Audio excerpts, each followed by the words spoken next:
Yeah, tissue, please.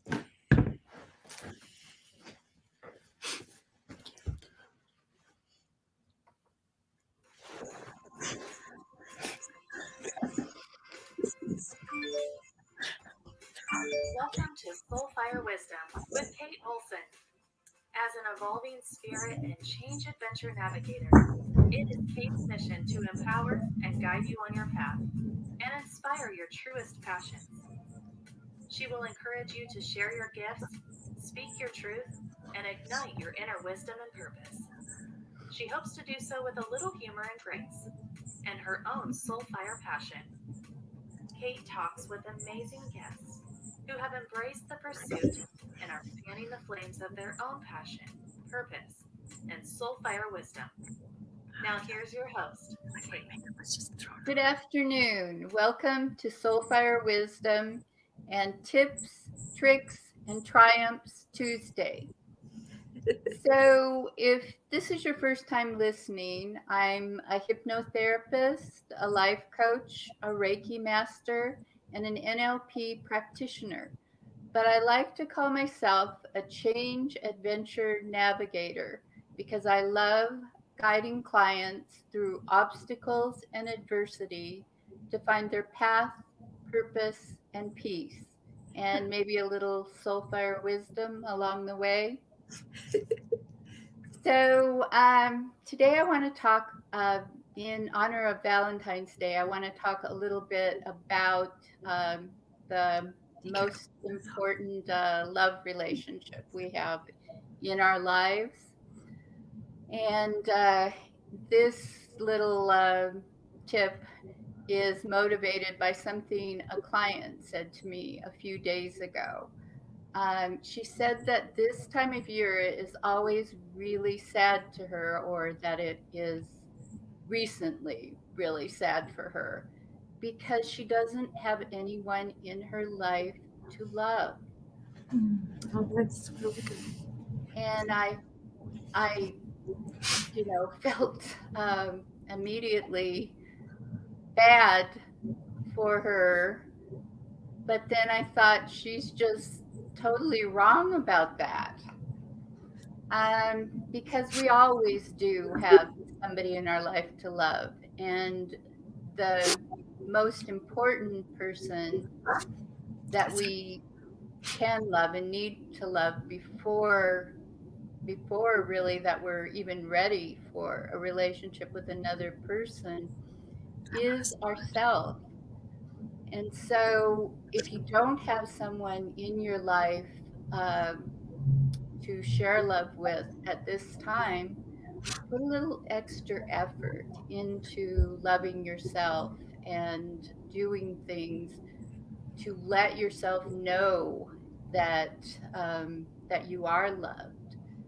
At Valentine's Day, we do special things for other people in our lives that we love, but we can also do that for ourselves.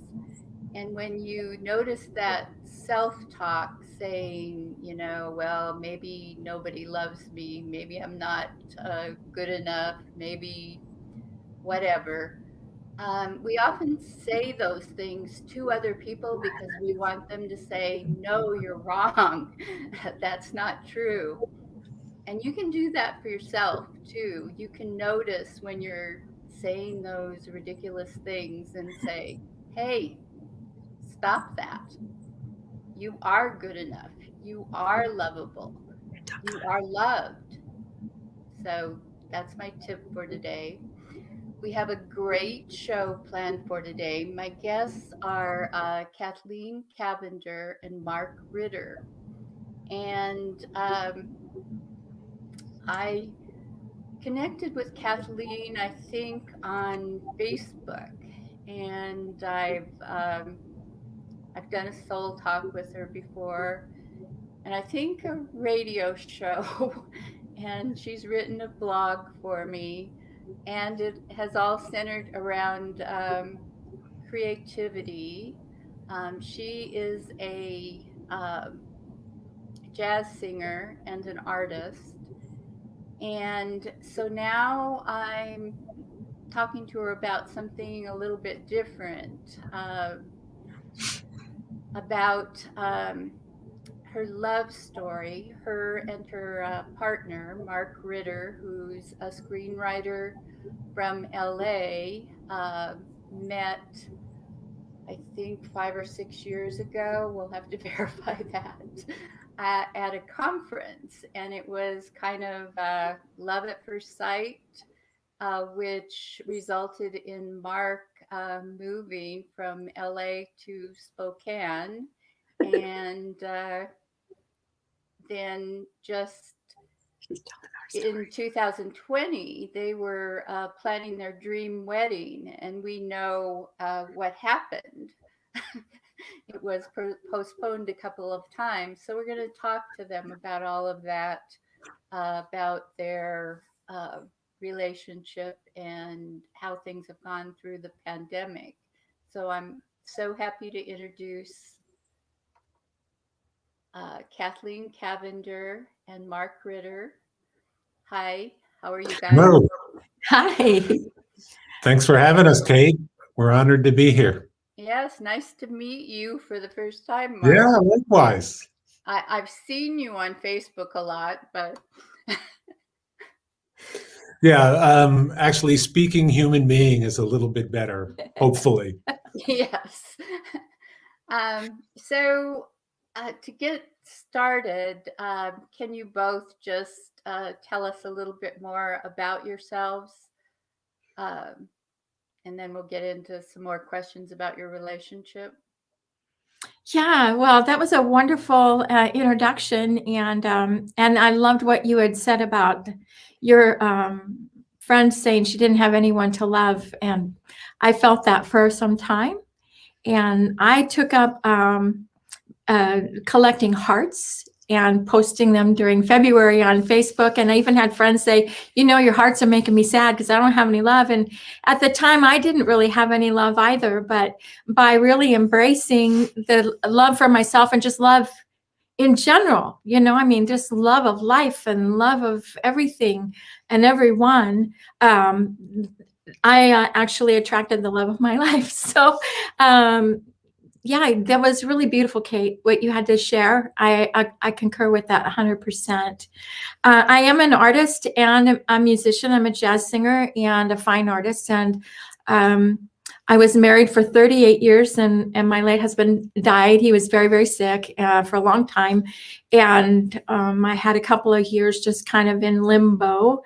And my son actually sat me down and said, "Mom, it's time for you to start dating." And I was like, "What?"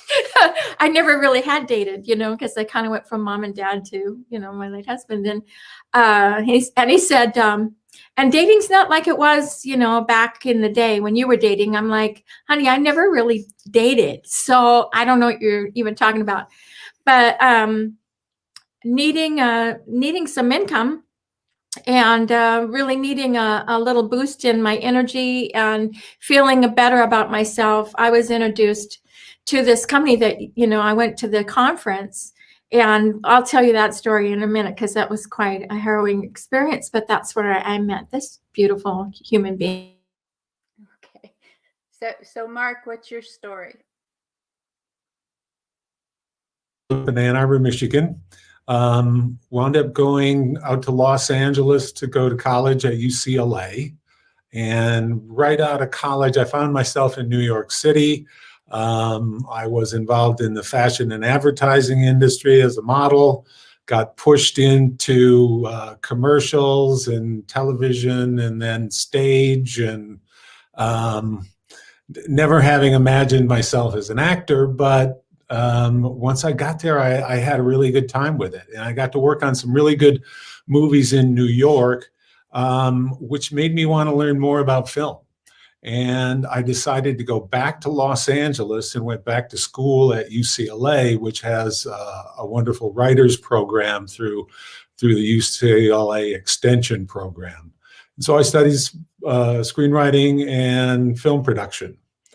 And so that's what I was doing when I got introduced to the same company, because of looking for something for my mother.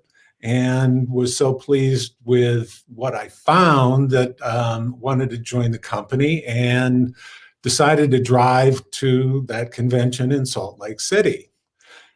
So I was offered a ride down from Spokane to Salt Lake City. It was in April, and it was 110 degrees out in the desert, a 10-hour drive. The gal who drove me down, her windows didn't roll down. She didn't have any air conditioning, and it was 110 degrees.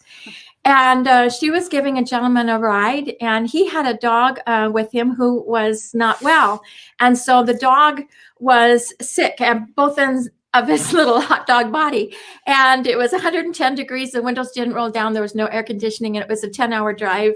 And so by the time I got to Salt Lake City, I was not in a good state of mind, as you can imagine. And I actually wanted to turn around and come home. And so my beautiful roommates were saying, well, come on, we're going to take this tour of the facility where the production facility where the product is made. And I said, I just want a nap. You know, I just came out of this harrowing experience. And they said, well, you know, your ticket's already paid for. You need to come. And so I said, okay, well, I'll get cleaned up and I'll come down. And so they were waiting for me. And I came downstairs and they said, well, what on earth happened? So I'm telling them. Go ahead. Did we lose you? Oh, I get you're popping in and out. We're popping in and out. I'm not sure where that's coming from. Okay. Are we back? Can you hear us? Go ahead. Yeah. Okay, so I'm telling my roommates the story of the 10-hour drive and the little dog. And meanwhile, I'm just arriving at the hotel that's right across the street from the convention center. I had just enough time to check in, put on a clean shirt, and hurry to make that same tour. So I'm crossing the street to get over to the convention center side, and I see this pretty woman telling a very animated story. And in the time it took me to cross this, 4 or 5 lane street, I watched these women looking just aghast in horror and almost cringing to laughing hysterically. And I'm thinking, this beautiful woman knows how to tell a story. I have to try and meet her while I'm here. So I go to get on the bus, not thinking anything of it. And they want me to go ahead and retell the story to everyone we run into. We finally board the bus and I sit down. Meanwhile, I had gotten over there and signed in for the bus ride before she had shown up. And I had just been driving for hours. So I thought, well, I'll just stand to the side now. And when it's time to ready to go, I'll hop on the bus. But I see her getting on the bus and I go, I think it's time to get on the bus. So it had almost filled up. And so I'm walking all the way to the back and I see her sitting on the left next to the window, and right behind her is an empty seat. She's sitting with someone, one of the women she had told the story to. So I sit down, another woman sits down next to me, and the bus takes off for a 20-minute drive. And I hear this man behind me talking, and he's talking about how he's taking care of his mother.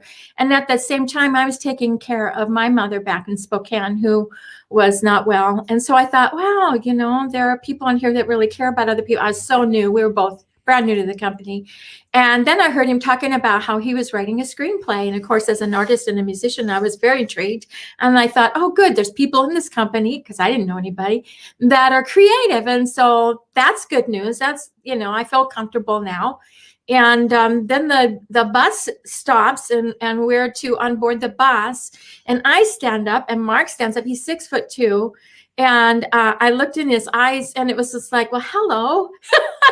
I think I know you. Do I know you? And we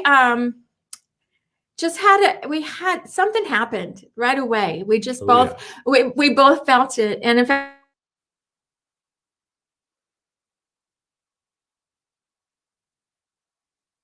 hello, come back. And I said, he looks a lot like my second husband. And she said, how many times have you been married? And I said, once. And so we laughed, and we're going into the facility. And he's just elbow to elbow with me. And he asks me where I'm from. And he tells me where he's from. And then he asked how I got there. Did I fly or drive? And I said, I drove. And he said, how was your drive? I said, oh, you don't want to know. And he goes, well, actually, I do. So we sat down next to each other. And throughout the tour of the facility, he's just elbow to elbow with me and being very sweet and likable. And we're in the production facility and at like a horseshoe, listening to a speaker. And I excused myself to go to the ladies' room, and I came back and I went to the other side of the room because I didn't want to look like, well, this is all so new to me. So he comes over, slowly saunters over next to me, hands me a bottle of water, whispers in my ear, I noticed you were missing. And I went, oh my gosh, I think he likes me. I mean, again, Kate, this is all so new to me. So we get back on the bus and he's asking me questions and I hand him my card and he's looking at my website. He's reading my biography, my resume, looking at my artwork and telling me he's talking to me about I'm art. going, yay, there's creative people in this company. And the same feeling. And he's having conversation with me that gave me the cue that he understood art. He knew a lot about art and culture. So we I got rubbernecked just talking to him.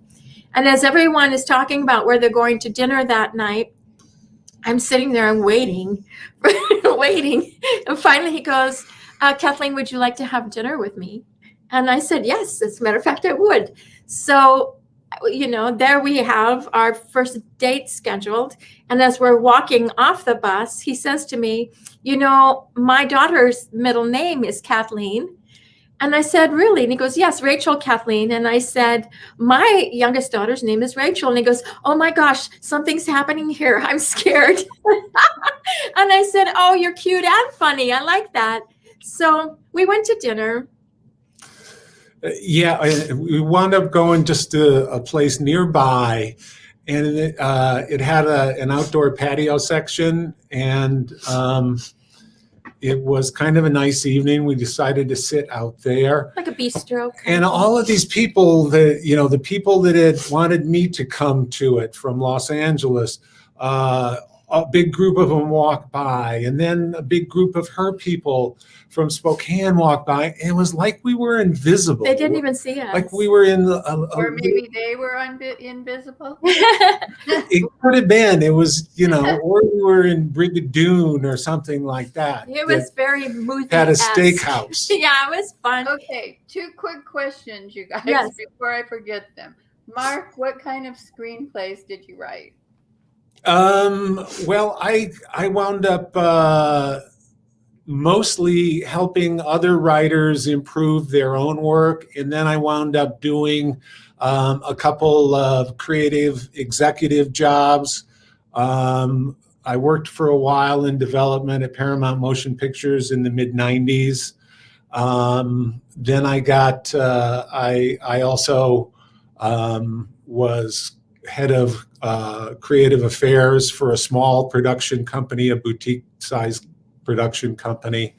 And I often wound up writing with a couple of co-writers and that.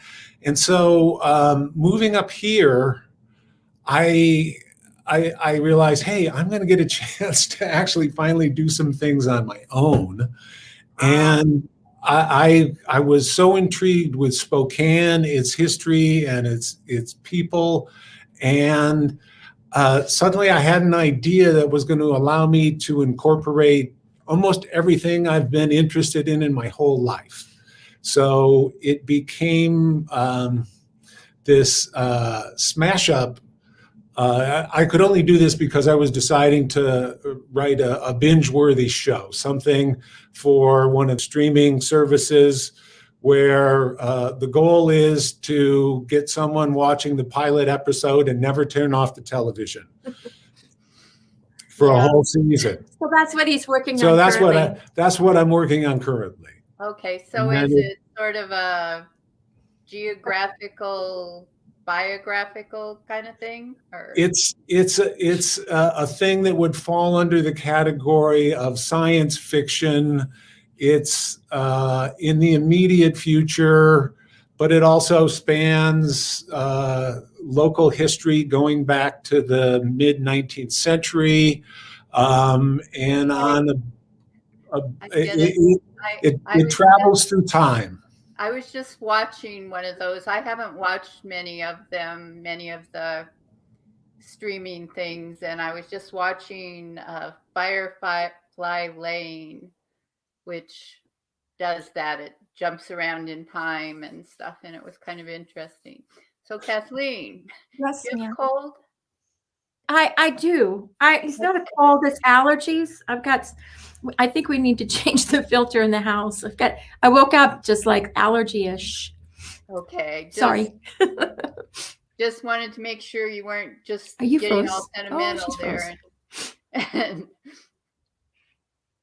Okay. You were frozen a little bit. Oh, okay. So, so we know how you guys met. So eventually, so after the convention, you went back to Spokane and Mark went back to LA. And I assume you kept corresponding and we talked like 7th graders on the phone every night for a couple of months until I made the suggestion, why don't I come and visit you? And she said, well, why don't you wait until I get moved? I have to move the weekend I was talking to her about. And why don't you come after that about 3 weeks later when I get settled? And I said, well, why don't I come and help you get moved? And he did. And I did. And he worked hard. And everybody who met him said, don't you let this guy go. and we did it in 100-degree plus temperatures. It was horrible, but Spokane has this event every summer called Hoop Fest. Basketball is huge here. Gonzaga University, great basketball school. And so it's this big 3-on-3 tournament that they just fill the downtown streets with and turn them into basketball courts. That's right. It was Hoop Fest. It was Hoop Fest. Oh. And the day I made I was supposed to catch a flight that afternoon. I turned on ESPN that was covering the Hoop Fest thing. And they said it was so hot that if you were standing in the same place too long downtown, your sneakers would melt to the pavement. It was hot. So, yeah. Yeah, he was a trooper. That's what I came and helped her move in. Yeah, so that's when I really knew this guy's special. But so eventually you moved up to Spokane. So yeah. Why did you decide to move to Spokane instead of Kathleen moving to LA? Well,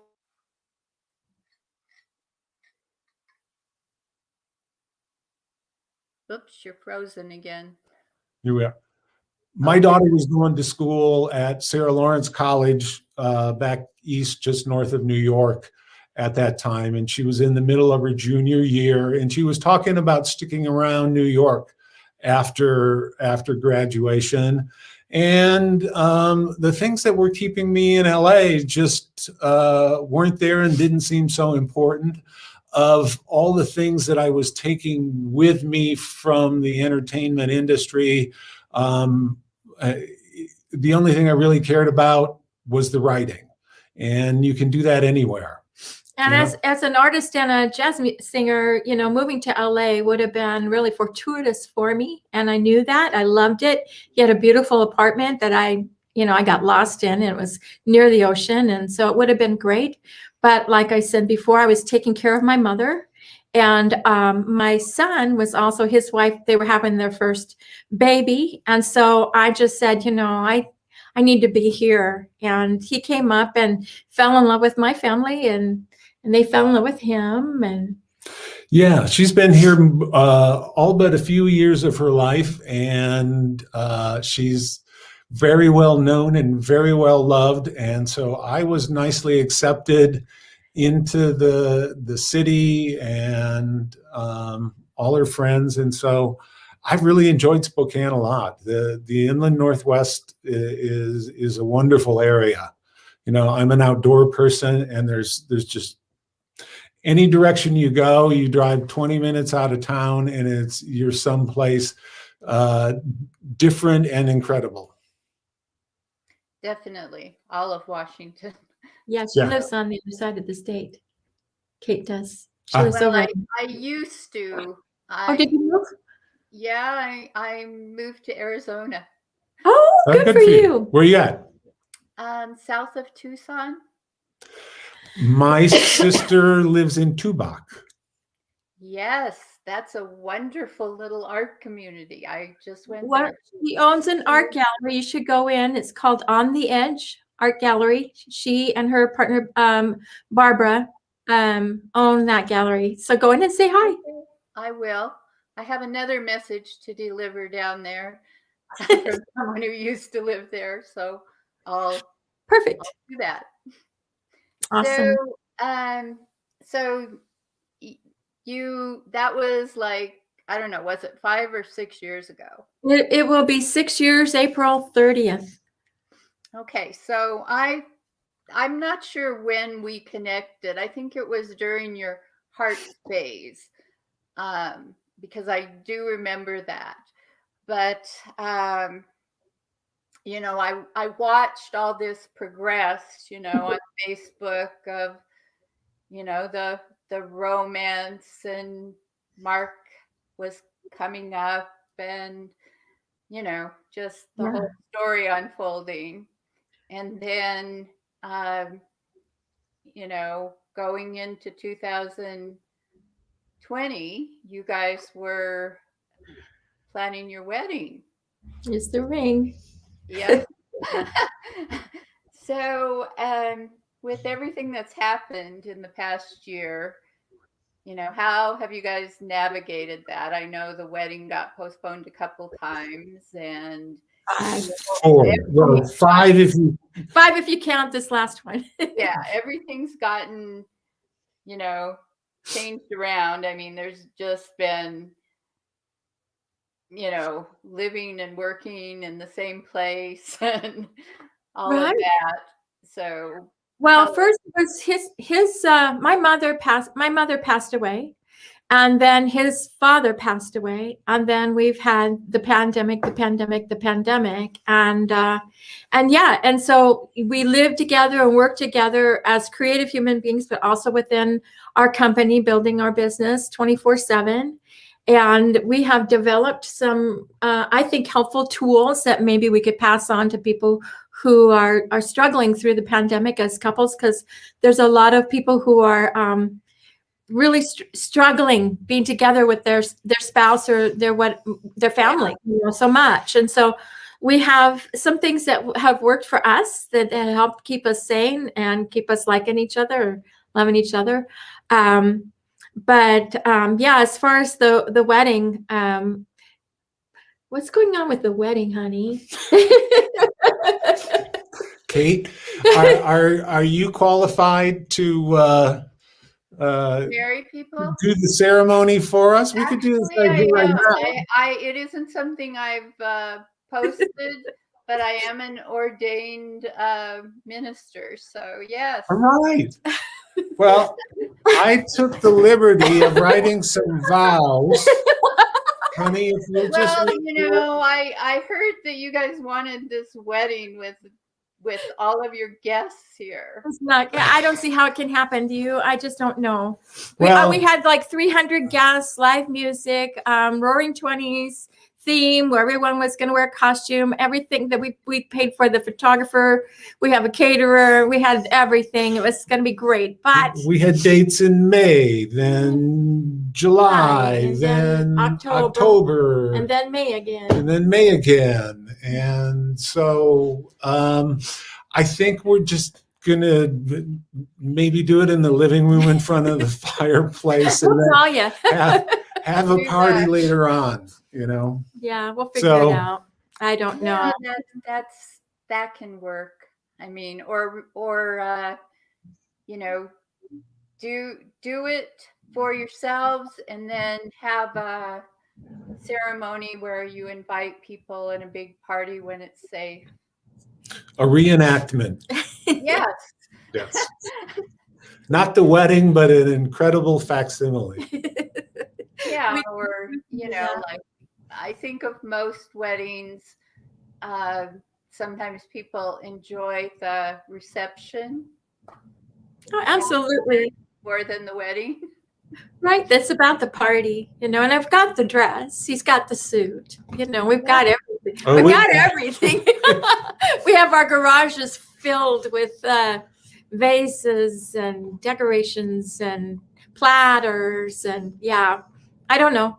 It'll all become evident as time goes by. But I wonder, would this be a good time for us to share some of the things that we do to keep ourselves Yes, safe? yes, Okay. that's great, because I know that a lot of couples, married or not, are going through stress, growth, a lot of different things during this time.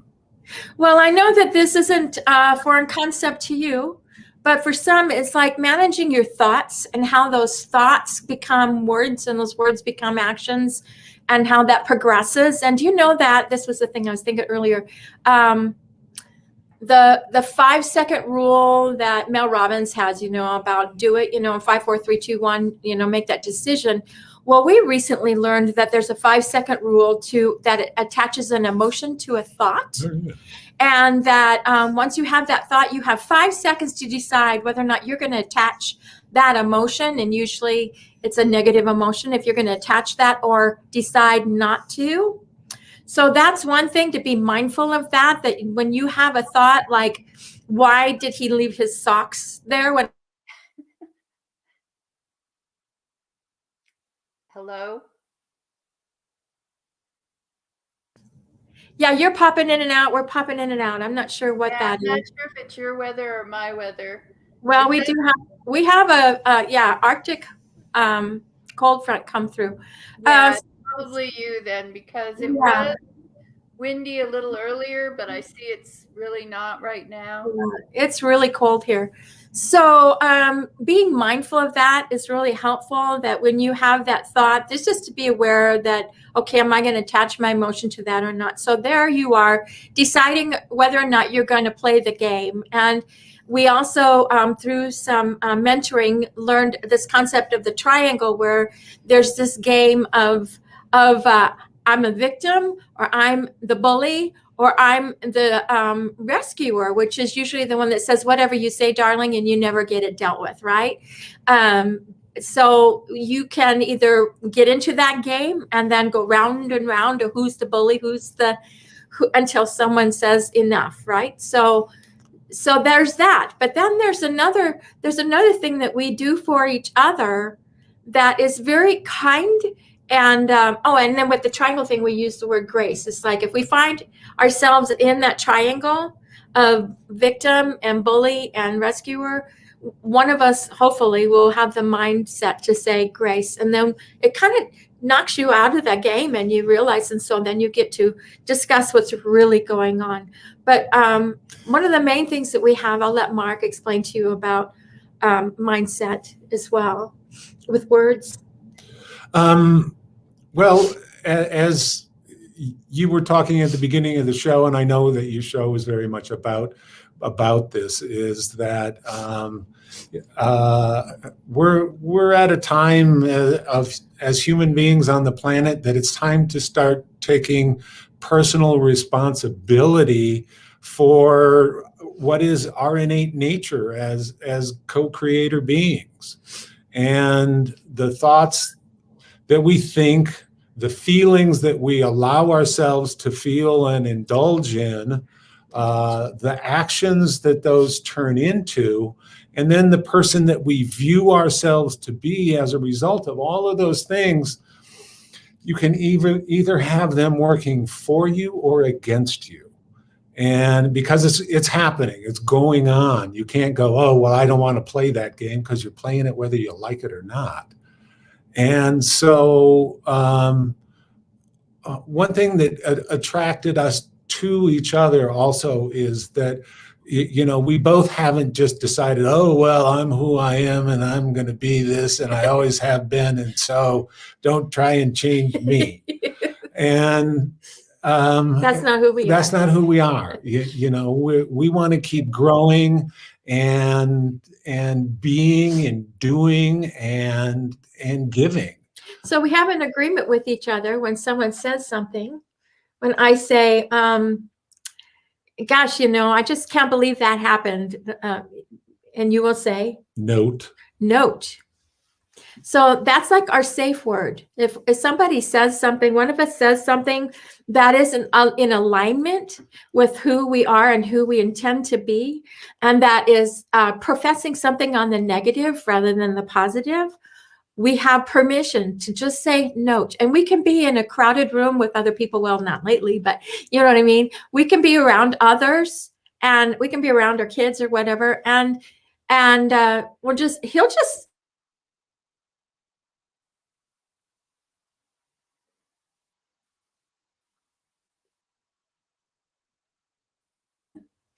I don't even realize I'm saying it. Okay, I'm back. And I'll say, well, what did I say? And he will say, you said blah, blah, blah. And I'll go, oh, God, I did, didn't I?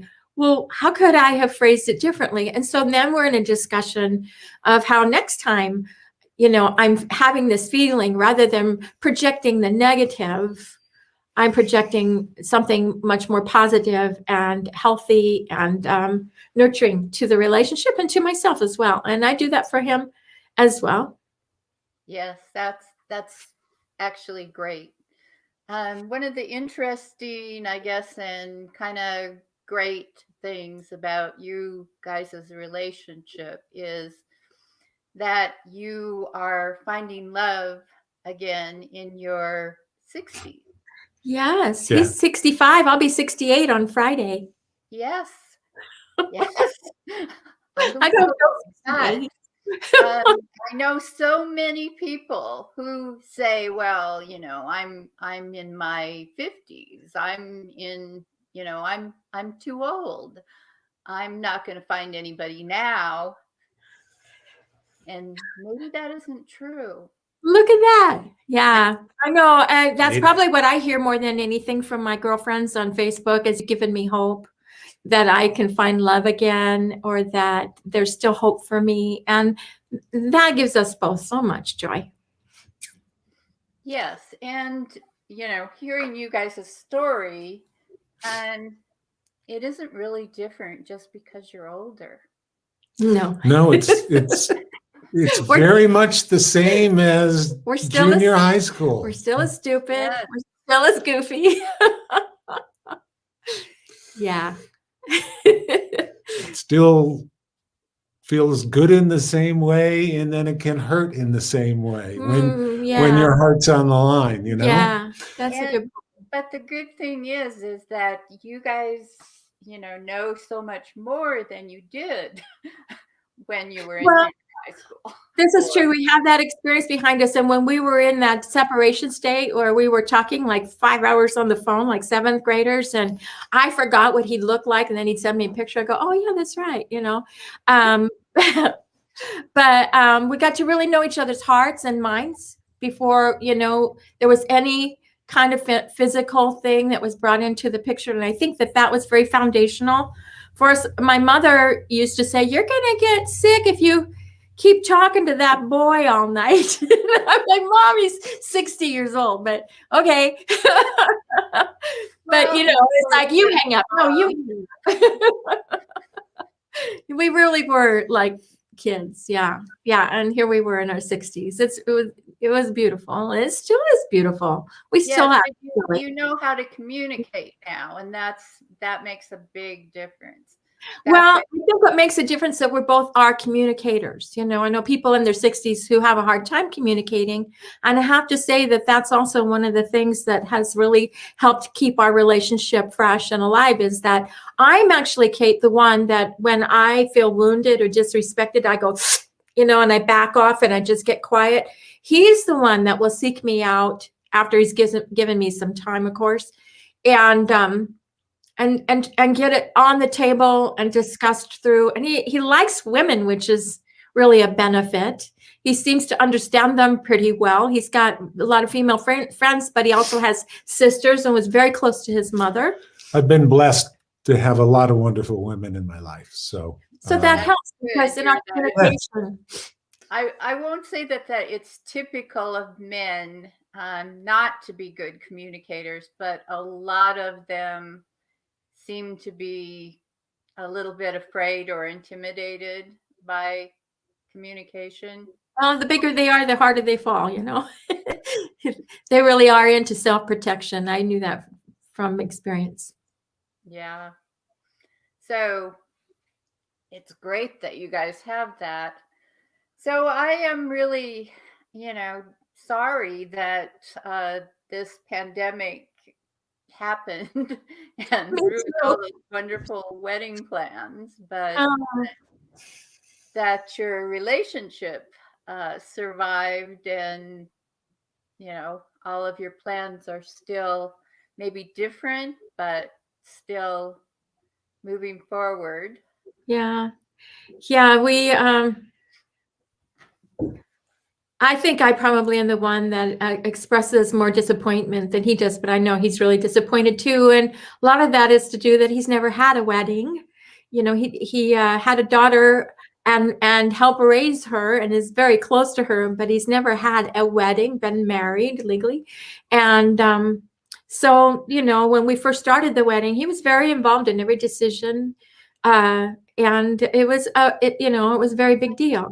And I think that the pandemic has kind of taken the wind out of our sails about some of it. I wouldn't. It's just made me think differently. We're probably going to do something quiet and small at home in the next few months, and that's just because we want to be married. We want to get married. Yeah. And I realized that we'll have a big celebration for people after this is all over, and when it's an appropriate time, and we can do it the way we want to do it. But we got a little carried away with people wanted to come, and we said, okay, well, it got bigger and bigger and bigger. And they do get really expensive, and all the details. It can drive me a little crazy. We actually had it well in hand. It was, in fact, you had that Facebook memory pop up. Oh, today, this memory popped up on my Facebook, and I got to read it. Oh my gosh, Kate.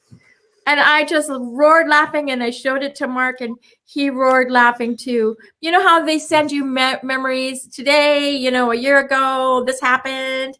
Well, this is what happened. Here it is right here. Well, you're going to have to tell us because I will. I just want to show you. It said, I was a post that I had made.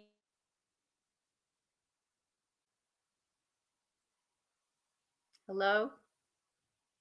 Was on that. Good job. Thanks. And I wrote, and then guess what happened? So you were frozen during the main part of that. Oh gosh. Yeah, I'm so sorry. It said, it's absolutely nuts how fast and smoothly all of our wedding plans are falling into place. If you have been praying for us on that, good job and thanks. Yeah. That was 1 year ago today. Yeah. And then I know what happened. Yeah. I said, and then guess what happened? Yeah. Yep. Yeah. We had it all figured out, and then nature took its course, and here we are. But we really do enjoy being with each other, and it's at fun. least it happened to us all at once. Right? Oh yeah. We're all together. We really are. We really are. Yeah. We've discovered so many ways of communicating and the things that are most important. Yeah. I'm actually having a little bit more connection to some of my family members that live at a distance through this, just because everybody's gotten used to being on Zoom, and thank thank God for all the technology that we can be in touch with each other. Imagine going through this without that. You know, Yeah. that would be truly sad. Yeah. And I think it's not gonna go back to the way things were a year and a half ago. It's just No, I don't think it's going to go completely back, but we'll have to see what the future looks like. Well, we just count ourselves really blessed that we do have our health and we do have each other. We enjoy each other's company. You know, we have a future to plan still and think about. We have friends who have gotten very sick and some have not survived. We have friends who have lost their spouses to another person who they met online because they were unhappy, you know, and we have a lot of stories around us that are not as you know, positive as our story. And so we're really grateful that you give us a chance to share our story, Kate, with everyone, because hopefully it gives some hope to some people. You know, we're certainly not here to go da da da da. Look at us. How do you like us now? You know, but more of a, you know, this is doable. Yes, and I know you're both really passionate about your business. And Oh, you sure. do, you know, you do look like you're getting younger all the time. So It's an anti-aging technology that I swear is the fountain of youth. I've never felt or I think, yeah, for 68, I think I'm doing okay. yes, definitely. So I Well, have a couple of last, go ahead, Mark. I was just going to say it's also very rewarding, and it's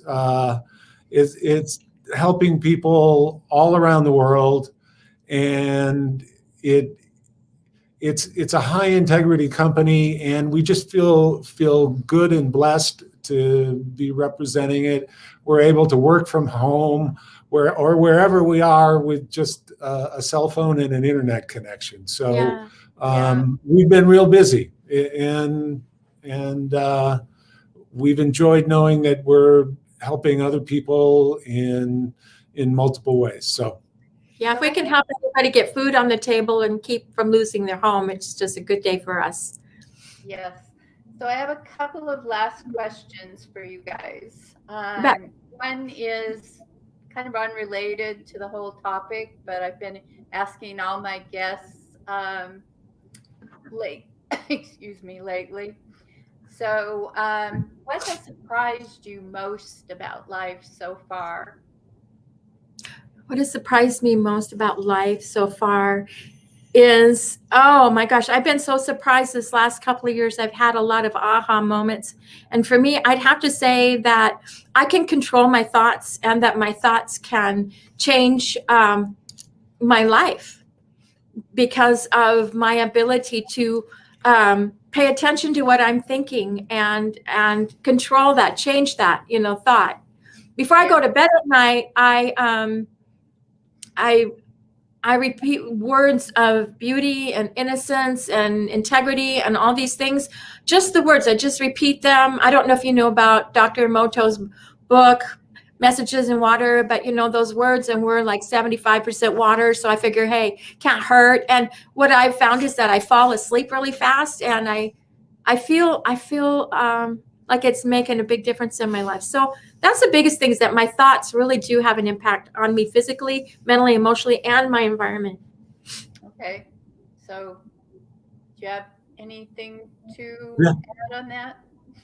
yeah, the biggest surprise in life so far, when I was young, you know, growing up, I was homesick the day that President Kennedy was assassinated. And remember Walter Cronkite cutting in to something like Queen for a Day was on the TV.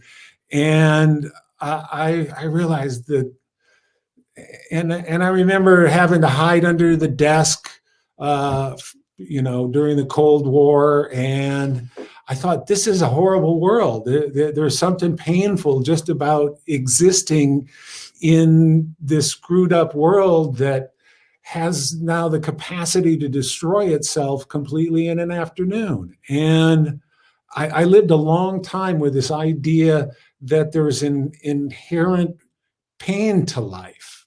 And it was an obstacle for me in a lot of ways. But in the last 7 years or so, I've gone through a transformation where I'm recognizing a lot more beauty, and I'm learning to be the master of my own soul in a better way. And with us coming into this Aquarian age, I think our future is going to be about bio-spiritual artistry. And okay, well, we'll have to talk another time about what that's, that means. yeah, I'm not going to go off into That's that. a lot to unpack, isn't but it? Yes, I'm sure that it's- there's a lot I'm- behind that, so I'm not going to ask you because we don't have enough time. Sure. And I have one more But, question for you guys. My point is I'm living more from my heart and less from my head. And I'm excited about the future. Even Great. in this, as crazy as the world looks right now, as polarized as things seem in this country, I am an optimist. I'm absolutely glad to hear that. Yes, we all need that. So the last question is, if you could leave the listeners with one thought from today's show, what would that be? Don't give up hope. Don't give up hope. Always keep your dream alive, because anything's possible. Don't be afraid to love. In fact, be the love. Okay, Aw. great. Yes, good advice. So to finish up, if people want to get in touch with you, either because they're excited about your story, or they want to know more about your business or the other things that you do in your life, how would they get in touch? We have an email they can write us at. It's called hello@katandmark.biz. And we can send them information about our business, or they can go to just www.katandmark.biz. Okay. They can learn Alright. about what we do there. Yes, and if you forget that, it is posted on the radio website, soulfireradio.com, under guests, and just scroll down to their name and their contact information is there. Thank you. So thank you so much, you guys. It's good to see you, and Good to see you, good to Kate. hear your story and some of the parts that I didn't know. I'm sure we shared a lot more than you needed to know. No, We're kind of good at that. we could probably talk for a while longer, but Oh, easy. you know, the show, I do plan it to fit into certain time slots. So. Absolutely. Well, we're really honored that you picked us to spend today with. Thank you. Thank you so much. It's good to see you. You look well. Thank you for being here, and I hope the weather gets a little warmer up there. Well, we've had a mild winter to this point, so it's about time we got some cold. Yeah, it's cold though. Well, you have fun in Arizona and stay in touch. Yes. So we have a great show planned for next week. Next week, my guest will be Dr. Shannon Barnes, and she is a counseling psychologist. She's an author, and she's also an artist, but she's just embarked on her second love, or her second passion, I should say. Her husband, Mike, is actually her other love, but she just bought an art gallery. So we are going to talk about, this is actually a dream of hers. And so we're going to talk about how that all came about, because I met her 5 years ago when we were both speakers at the Personal Development Symposium. And I met her then, and then we were on Facebook together. And I remember her posting that she was afraid to post her own art that she did. And she finally did, and people loved it. And then she finally did her own show, and now she's a art gallery owner. So she's just, grown into her dreams, and we're going to hear her story. So be sure to tune in next Tuesday, 3 p.m. Pacific time. And thank you again, Kat and Mark. Thank you. And I'm just going to say bye for now.